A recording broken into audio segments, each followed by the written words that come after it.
शेतकरी मित्रांनो नमस्कार. मी बालाजी आपल्या सर्वांचं आपल्या या नवीन माहितीपर व्हिडिओमध्ये मी आपल्या सर्वांचं मनपूर्वक स्वागत करतो. मित्रांनो, काल आपला चॅनल लॉन्च काय झाला आणि आपल्या सर्वांचं भरभरून प्रेम मला कालपासून पाहायला मिळते. खरं तर शेतीमध्ये आपण बघितलं की अनेक गोष्टी आता आपण एकमेकाशी शेअर करण्याचे दिवस आहेत. आपण एकमेकाला ह्या सगळ्या प्रॅक्टिसेस सांगण्याचे दिवस आहेत. कारण कसं असतं मित्रांनो, आपल्याला माहिती आहे की ज्यावेळेस समुद्रमंथन झालं त्याच्यानंतर त्या असणाऱ्या अमृताची निर्मिती झाली. म्हणजे ज्यावेळेस अनेक गोष्टींची ज्यावेळेस घुसळाघुसळ होती असते त्यावेळेस एक चांगलं ज्ञान, चांगलं तंत्रज्ञान बाहेर येत असतं. काय झालं, आपण खूप अडचणीच्या काळामध्ये होतो.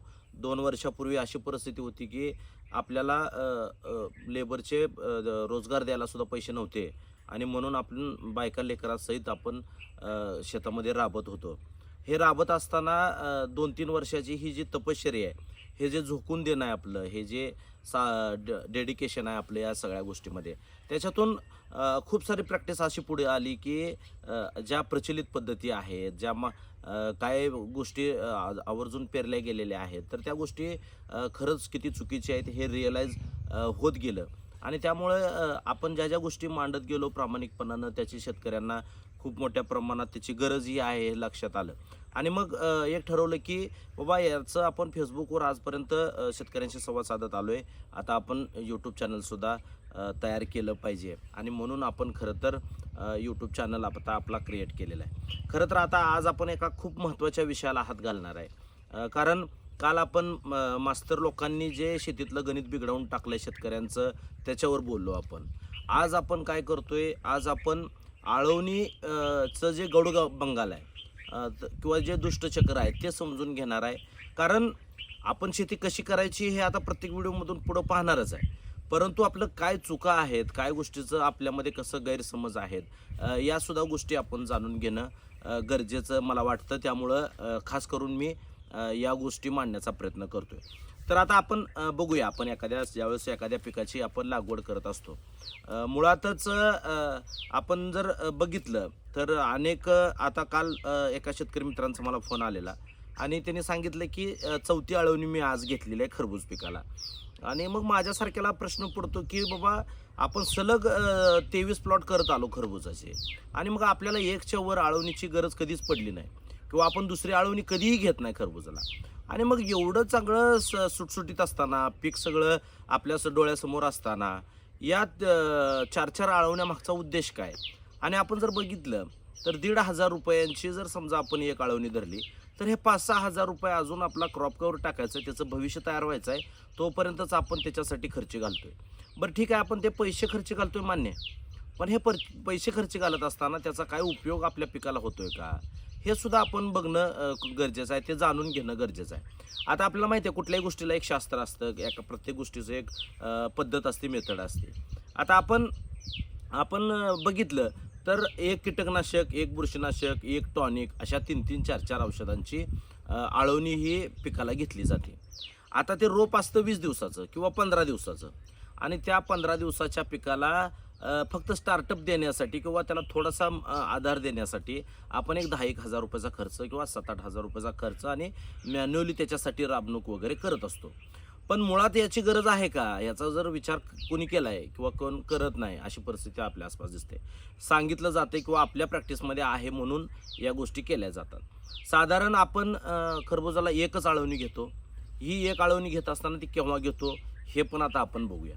पूर्वी आपण काय करूया, ही कशी प्रक्रिया असते, काय प्रोसेस असते ही समजून घेऊया. म्हणजे आपण एखादं रोप ज्या वेळेस आपल्या जमिनीमध्ये लावत असतो, आपलं मल्चिंग तयार आहे, आपले त्याच्यासाठी असणारे होल पाडून तयार आहेत आणि त्याच्यामध्ये आपण ते रोप लावतोय. खरं तर आपण ते ओल वगैरे केलेली असते, चांगल्या पद्धतीचं पाणी आपण दिलेलं असतं आणि एक चांगली ओल असताना आपण त्याची लागवड करत असतो. पण ज्यावेळेस त्या कोकोपीटमध्ये असणारी जी रोपांची मुळी आहे ती त्या कोकोपीटच्या भोवती सगळी जमा झालेली असते. आता होतं काय, या मातीशी या ज्या रोपाची जी नाळ आहे ती जोडली जाणं हे खूप पहिल्या दिवशी, दुसऱ्या दिवशी किंवा तिसऱ्या दिवसापर्यंतचं हे खूप मोठं काम आहे. म्हणजे ही कोवळी मुळी आणि ही नवीन असणारी माती, या मातीमध्ये त्या मुळांना रुजणं ही पहिली प्रक्रिया घडणं गरजेचं आहे आणि त्याच्या संदर्भातच आपलं काम असणं गरजेचं आहे. आता आपण समजा मुळी त्याच्यामध्ये रोप टाकलं आणि ते चांगल्या पद्धतीनं आपण त्याची लागवड करून घेतली.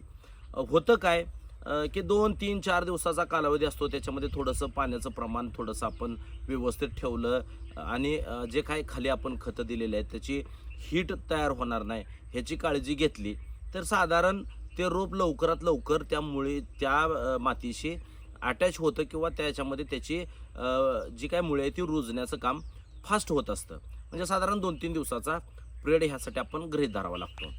आता आपण जी औषधं देतोय त्याची जर आपण तीव्रता बघितली तर ती खूप एकतर ती बुरशीनाशक असतात, कीटकनाशक असतात, टॉनिक असतात किंवा NPK म्हणजे 1261 असेल, 1340-13 असेल, ही सगळी खतंसुद्धा त्याच्यामध्ये समाविष्ट असतात. आता मला सांगा, रोप 15 दिवसाचं, त्याची मुळी कोवळी आणि ही मुळी मातीमध्ये रुजण्यासाठी प्रयत्न करत असताना तिला तुम्ही ह्या सगळ्या केमिकल प्रोसेस ह्या करत असाल तर असा कुठलाही शेतकऱ्याला वाटू शकतं का की हे गरजेचं आहे?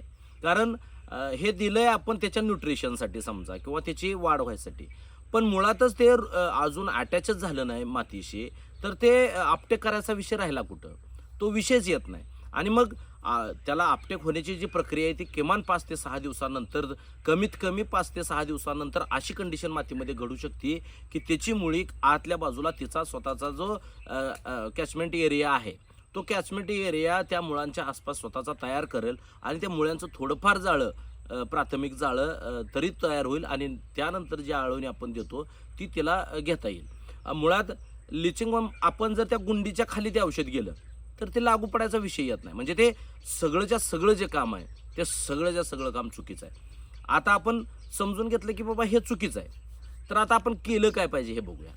तर साधारण आपण ज्यावेळेस पहिल्या दिवशी पिकाची लागवड करत असतो त्यावेळेस आपल्याला ड्रिपनं पाणी सोडण्यावर मर्यादा येत असतात. म्हणजे आपण जर समजा उष्णतेचं वातावरण असेल आणि खूप सारं पाणी दिलं तर काय होईल, त्याची हीट तयार होईल आणि कोवळ्या रोपाला मल्चिंगच्या शेजारच्या ह्याच्यातून वाफ येणार आणि त्याच्यामुळं करवा पडणं किंवा ते रोप इसणून जाणं असे सगळे प्रकार त्या हीटमुळं, म्हणजे रात्रीचं दिवसभर ते तापलं जमीन आणि त्यातलं जे पाण्याचं प्रमाण आहे त्याच्यामुळं काय होणार की गरम वाफ त्या रोपांच्या साईडनं बाहेर यायला बघणार आणि त्याच्यामुळं मग ती रोपं डॅमेज होणार. ही क्रिया घडेल. मग आपल्याला काय करावं लागेल, पाण्याचं प्रमाण थोडंसं मर्यादित ठेवावं लागेल किंवा कमी करावं लागेल लागणीनंतर. मग आपण जर अशा परिस्थितीमध्ये पाणी थोडंसं कमी देत असल्यामुळं जर आपण दुसऱ्याच दिवशी त्याला जर पाण्याची आळवणी घेतली, साधारण पाणी जर आपण थोडंसं दिलं किंवा लागणीनंतर लगेच दिलं किंवा आपण लागण पुढं चालू असलं आणि पाठीमागं पाणी जर टाकलं तर काय क्रिया घडू शकते की ती जी गुंडी आहे आपली त्याच्यामध्ये आणि त्या मातीमध्ये जो गॅप राहिला आहे, म्हणजे मुळ्या आणि मातीमध्ये जो गॅप राहिला आहे तो गॅप एकजीव होण्यासाठी पाणी खूप मोठं काम करणार आहे. आणि दुसरा त्याचा फायदा असा होईल की आपल्याला ड्रिपनं पाणी द्यायची गरज पडणार नाही आणि त्या पाण्याच्या आळवणीवर सुद्धा आपण ही रोपं सेट करून घेऊ शकतो, की त्याचं प्रमाण असेल 100पैकी 100 रोपं त्याच्यामुळं जगू शकतात. म्हणजे रोपाचं तूट होणार नाही. पण होतं काय, ही केमिकल असणाऱ्या 2-2, 3-3 केमिकलच्या 4-4 जर आळवण्या आपण घेतल्या तर पहिल्यापासूनच त्या रोपांना शॉक लागू शकतो किंवा ती मुळी जी आहे, कोवळी मुळी, ती याच्या संपर्कात आल्यानंतर उलट तिच्या जी गतिमानता आहे, तिचं जे नैसर्गिक रूप आहे ते बिघडू शकतं आणि मग तिला उलट त्या मातीशी एकरूप होण्यामध्ये अडचणी निर्माण होऊ शकतात. त्याच्यामुळं अनेक रोपं ही धगाडतात, तिथली उष्णता वाढते, त्या औषधामुळे शॉक त्याचा वाढतो, जमिनीतलं खत काय असेल, हे काय असेल, ह्याच्यामुळं ह्या सगळ्या गोष्टी बिघडत जातात आणि सुरुवातीलाच बरेच प्लॉट आपल्याला माहिती आहे की 30% तुटाळ, 40% जेवढं टेम्परेचर जादा मग तेवढं तुटाळीचं प्रमाण वाढत जातं आपलं. तर ही एक नैसर्गिक प्रक्रिया आपण समजून घेतली तर 5व्या 6व्या दिवशी ज्यावेळेस तिनं त्या रोपानं चांगला कॅचमेंट एरिया तयार केला आहे त्या दिवशी फक्त मुळीच्या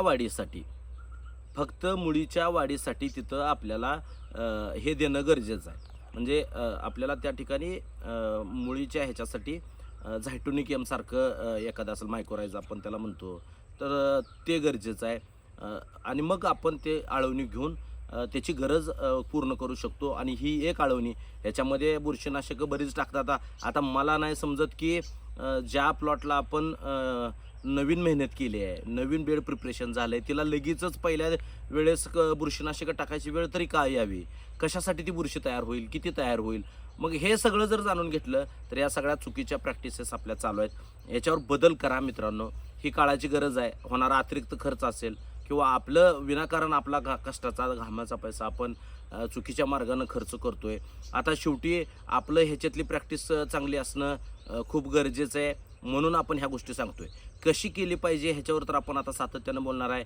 मग सगळे प्रिपरेशन असतील, बेड प्रिपरेशन असेल किंवा बाकी व्यवस्थापन असेल, पाणी व्यवस्थापन असेल, सगळं म्हणजे फवारण्या असतील, औषधांचे असतील, अनेक विषय आहेत. हे आपल्याला समजून येणाऱ्या काळामध्ये घ्यायचे आहेत. नक्कीच हा सुद्धा व्हिडिओ तुम्हाला खूप महत्त्वाचा आहे. बारकाईनं जर लक्ष दिलं तर ह्या सगळ्या गोष्टीमुळं उलट फायदा तर होत नाही. आपले पदरचे 5-10 हजार सुरुवातीलाच जातात आणि पैसे जाऊन आपल्या मॅन्युअली काम भरपूर करावं लागतं आणि ह्याचे फायदे होण्याच्या ऐवजी आपली रोपांची मर दिसून येते किंवा तो आपल्याला होते. खरं तर एक गोष्ट आपण समजून घेतली पाहिजे. निसर्गामध्ये खूप ताकद आहे.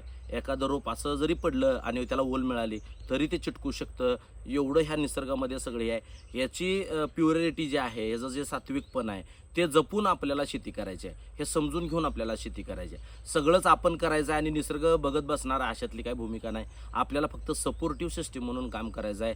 हे सगळं निसर्ग प्रत्येकाला एक ताकद प्रदान करण्याचं काम निसर्गामध्ये ऑलरेडी होत असतं. म्हणून आपण सगळ्यांनी हे गोष्टी समजून घेऊया आणि एक चांगल्या प्रॅक्टिसेस घेऊन, कारण आपल्या मागं कष्ट करणारं आपलं सगळं कुटुंब असते. आपल्याकडे जर नॉलेज नसेल, आपल्याकडे जर त्याच्यासाठी पुरेपूर माहिती नसेल तर ह्याचा सगळ्यात जास्त जर कोण ह्याचा परिणाम होत असेल तर तो आपल्या जी काय कष्ट करणारी घरची मंडळी आहे त्यांच्या सगळ्यावर होत असतो. तर आपलं यश हे त्यांच्यासाठी सुद्धा खूप गरजेचं आहे. म्हणून शेतीमध्ये चांगल्या प्रॅक्टिसेस करून चांगलं यश मिळवणं ही सुद्धा आता आपली गरज बनलेली आहे. त्यामुळं चांगल्या गोष्टी शिकूया, चांगल्या पद्धतीनं शेती करूया आणि शेतीची जी शेतीला जी ऊर्जित अवस्था आहे किंवा सगळं जे सोन्याचा धूर निघणारे जे दिवस आहेत ते परत एकदा आपल्या शेत शिवारामध्ये आपण आणूया आणि ह्या सगळ्या चुकीच्या गोष्टी हद्दपार करूया. ज्या चुकीच्या प्रॅक्टिसेस आहेत त्या सगळ्या हद्दपार करूया एवढी विनंती करतो. तुमचं सगळ्यांचं प्रेम खूप सारं भेटतंय. एक चांगला यूट्यूब चॅनल आपल्यासाठी तयार झाला आहे. जे माझ्या कष्टातून, जे माझ्या अडचणीच्या काळातून मला ज्ञान प्राप्त झालं आहे, जगण्याचा संघर्ष करत असताना आपण जगलो पाहिजे, आपण टिकलो पाहिजे म्हणून ज्या गोष्टी मी आत्मसात केल्या त्या मुक्त हस्ते मी तुम्हाला देणार आहे. याचा फक्त आपल्या चॅनलला मोठं करा. हे जे व्हिडिओ आहेत आपल्या सगळ्या शेतकरी बांधवांपर्यंत जाऊ द्या. त्यांचे पैसे वाचतील, त्यांचा प्रपंच जो अडचणीत आहे तो आपण या सगळ्या चांगल्या गोष्टी सांगून त्याला पण आपण बळ देण्याचं काम करूया. थकलेला, मानसिकता खराब झालेला किंवा म्हणजे खूप डिप्रेशनमध्ये असणारा पण शेतकरी वर्ग आहे, त्यांना पण आधार आपण द्यायला पाहिजे आणि ह्या चांगल्या गोष्टी चांगल्या स्वरूपात आपण त्यांच्यापर्यंत पोहोचवल्या पाहिजे. सगळ्यांची जबाबदारी आहे. माझी जशी आहे तशी बघणाऱ्यांची पण आहे. सगळ्यांपर्यंत हा व्हिडिओ पोचवूया आणि एक चांगल्या प्रॅक्टिसेस आपण निर्माण करूया आणि चुकीच्या गोष्टी सगळ्या आता हद्दपार करून टाकूया. हे करत असताना खरं तर ही सगळी मंडळी मार्केटमध्ये बसलेली सगळी मंडळी आपल्या अंगावर येणार आहे. काय चुकीच्या कमेंट्स करतील, काय चुकीचे मतप्रवाह बाहेर आणतील, मॅन्युप्युलेट करतील, पैसे देऊन सुद्धा लोक तयार करतील आपल्यावर हे करण्यासाठी. अजिबात लक्ष द्यायचं नाही. शेती आपला धंदा आहे. आपला धंदा कसा करायचा हे आपण ठरवूया. तुमच्या माझ्या प्रॅक्टिसमधून, तुमच्या माझ्या अनुभवातून आपल्या सगळ्यांना पिढ्याचा ह्या सगळ्याचा अनुभव आहे. मी जे बोलतोय ते खरं आहे की खोटं आहे ह्याचं जे परीक्षण आहे ते करण्याची क्षमता तुमच्यामध्ये आहे. मी जरी एवढं सगळं ह्या आळवणीवर सांगितलं असेल तर हे खरं वाटतंय का नाही हे सुद्धा तुम्ही तपासू शकता. कारण हे तपासायला तरी निदान मार्केटमधल्या कुठल्या माणसाची गरज तुम्हाला पडणार नाही. हे सगळं सत्य आहे आणि हे सगळं सत्य आपण अनेक शास्त्रज्ञ जरी समोर बसले तरी आपण चॅलेंज घेऊन ह्या गोष्टी सिद्ध करून दाखवू शकतो. एवढं ज्ञान आपल्याकडे 100% आहे. म्हणूनच अशा एखाद्या व्यासपीठावर येऊन आपण खूप मोठ्या प्रमाणावर हे मांडण्याचा प्रयत्न करतोय. शेतीमातीला वाचूया, शेतकऱ्याला वाचूया आणि स्वाभिमान जो आपला शेतकऱ्याचा हरवत चालला आहे तो परत एकदा प्रस्थापित करूया. खूप खूप धन्यवाद.